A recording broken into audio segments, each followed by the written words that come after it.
I stepped into the shower, but I wasn't alone. It still sends a chill down my spine when I remember that day, even though it started off so normal, so calm, so routine. My name is Rachel Miller. I live in a modest 2-bedroom apartment on the outskirts of Denver. It's just me and my younger brother Lucas, who moved in with me after college while trying to find a steady job. We've always had a good relationship, the kind that comes from sharing childhood memories and looking out for one another. That morning I had come back from my early shift at the bakery. My clothes smelled like cinnamon rolls and yeast, and all I wanted was a long hot shower to rinse the scent off. Lucas had told me he had a couple of interviews that day and might not be back until the evening. So I walked into the apartment, kicked off my shoes, and didn't even think twice as I walked into the bathroom. I turned the water on and watched the steam slowly fill the room. It was comforting, familiar, but comfort has a strange way of deceiving you. I stepped under the warm stream, my eyes closed, the sound of the water drowning out the noise from the rest of the world. It was a moment of peace. Then I heard it, a slight scrape against the floor tile. At first I dismissed it.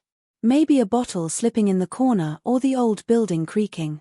But then I heard it again, unmistakably close, like a shuffle. My eyes snapped open. I could feel a shift in the air behind the shower curtain, like someone else was in the bathroom with me. My heart rate picked up. I stayed frozen for a second, straining to hear anything else. "Lucas," I called out, hoping he had come home early and was just grabbing something. There was no answer. I slowly reached for the curtain and slid it aside, only to find the bathroom empty. No sign of anyone. The door was slightly ajar though. I was sure I had closed it. A strange sense of unease crept into me. I stepped out quickly, wrapped myself in a towel and checked the apartment. Every room, every closet, nothing. Maybe I had imagined it. Maybe I was just tired from the shift and my mind was playing tricks on me. That's what I told myself. Still, I locked the bathroom door when I went back in, something I didn't usually do, and made a mental note to tell Lucas about it later. That night Lucas didn't come home. He texted me that he had met up with some friends after his interviews and would stay the night at a friend's place. I shrugged it off and went to bed, but my sleep was restless. I kept hearing faint noises like creaking wood and shifting furniture, even though I knew no one else was supposed to be home. The next morning when I woke up, I found muddy footprints on the floor leading from the front door to the hallway. My stomach dropped. I checked the door. It was locked. Windows also locked. I tried to convince myself maybe I had brought the mud in yesterday and just didn't notice. Still, I called the building manager and asked if any maintenance had been scheduled. He said no one had entered my apartment. I couldn't shake the feeling that someone had been in the apartment while I was in the shower. But how and who? Over the next few days, small things kept happening. A glass that had been in the cabinet was suddenly in the sink. My makeup bag, which I kept zipped, was found open. My drawers were slightly out of place. Nothing was stolen, just disturbed. I started to think I was losing my mind.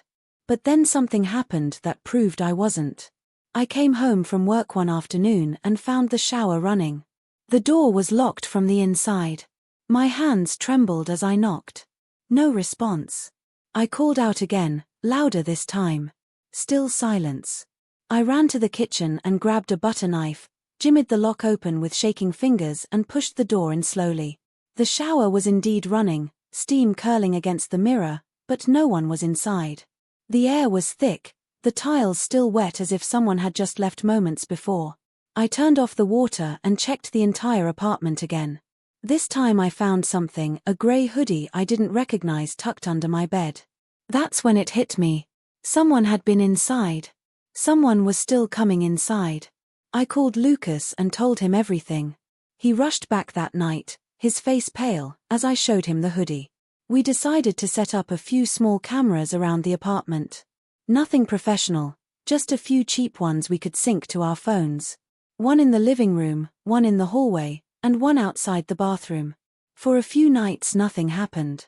I started to think maybe it was over or maybe whoever it was had realized we knew. But then one night while Lucas was out, I got an alert on my phone from the hallway camera. It was almost midnight. I opened the app and froze. A man I didn't recognize, maybe in his late 30s, wearing a dark jacket and jeans, was walking through our hallway calmly, as if he belonged there. He moved toward the bathroom door and stopped for a moment, listening. Then he turned, looked directly into the camera, and smiled. I didn't wait. I ran out of the apartment and called the police. They came quickly, but by the time they arrived the man was gone. No sign of forced entry. Nothing stolen. Just gone. The footage was clear though. The police launched an investigation. They suspected he had been entering through the fire escape and had somehow made a copy of our apartment key. Maybe from a key drop, maybe from a locksmith scam. We had the locks changed immediately and installed more secure windows. I couldn't sleep for nights after that. Eventually they caught him. He had broken into several apartments in the neighborhood, not to steal but to watch, to observe people in their most private moments. He had a history, prior charges for stalking, but nothing that had landed him in prison long term. This time, with the footage we gave and the hoodie with his DNA, it was enough to keep him behind bars for a long time. But even now, months later, I still find myself checking the bathroom before every shower, locking every door, watching every shadow.